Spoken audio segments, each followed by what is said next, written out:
अथुब मतमदा धनमंजुरी university के regular vice chancellor हापट्रबदे अकनब खोंजंग चंगसिलगनी हाइना महिरोई loop तरुक के वांगांगलोई मयंगबम सोमरजितना अकनब वाफम थमलकली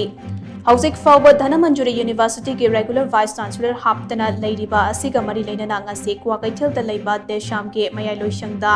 महिरोई loop तरुक के मकोक थोंगबा थौमी सिंह यावना पांगथोकबा पाउकी मिफम अमदा वाफम असी फोंदोकलदुना देशाम की प्रेसिडेंट सोइरिबा महिरोई लुप के तरुक के वांगांगलोई मयंगबम सोमरजितना मखाताना हाई लमदम असिदा अफबा महै मसिंग तंबगी कांगलोन अमा लैहन्नबा होटनरकपगी मनुंग चन्ना लैंगाक असिना खुमजा लिसिंग अनि तरा तरेता धनमंजुरी यूनिवर्सिटी एक्ट स्टेट असेंबली दा पास तौदुना खुमजा लिसिंग अनि तरा मापनदगे यूनिवर्सिटी असे चलाइबा होखिबने यूनिवर्सिटी असे दा मणिपुर मिया मरु ओइना महिरोई सिंगना यामना थाजबा थमखिबने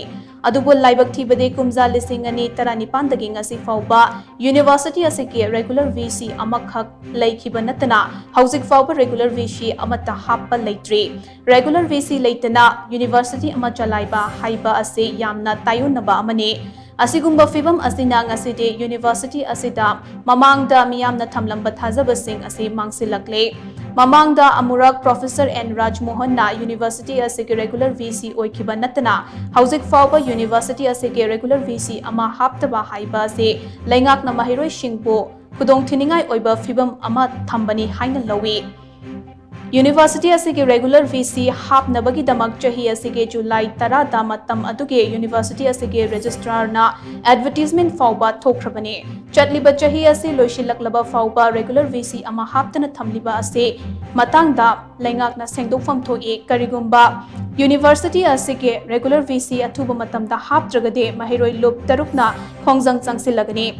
लैंगाकना अथुबा मतमदा यूनिवर्सिटी असे के रेगुलर वीसी हापतुना कांखोंग चाइरबा यूनिवर्सिटी असे अफबा माइकैदा पुरकदबने करिगुम्बा मसिदा लैंगाकना चानबा थबक से पाइखतलक्त्रबदे मदुदा थोरकपा अफफत्तगे टेक्चा खुदिंगमक लैंगाक मरी लैनब मिनिस्टर अमते मरी लैनब अथॉरिटी ना पुगदबनी हाइना महाकना मखा ताखि सिगुम्बा नमसिंदना सुम थंबा अदुगा चिंदना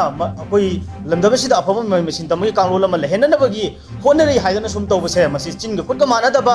अदुगा सिगुम्बा मतमतमगी याना यानाबा सुम ngaga namsilaga thamaga mahiroi victim ohenbagi thongse makhatana amona laingangna chathadaba chungani aduna sigumba thongse sum chatharaga leiragadi koi mahirulup taron su mahiroi singi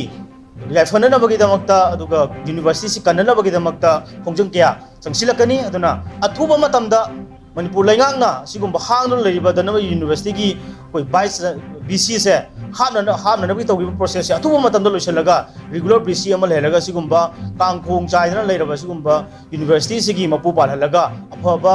कोई कॉलेज कनोगी हायर एजुकेशन की state सिगी university अमा ओहिननबा होनगदबनी मदु तौदब तारगदी मदु थोलकपा consequence खुदिमकी responsibility खुदिमक कोई लैंगा concern minister अदुगा मसिगी मरी लेनबा bureaucrat officer मयामना पुगदबनी हाबसे महिरोई loop तरुकी माइकैदिगे लैंगाकता अकन वफम थमजरी।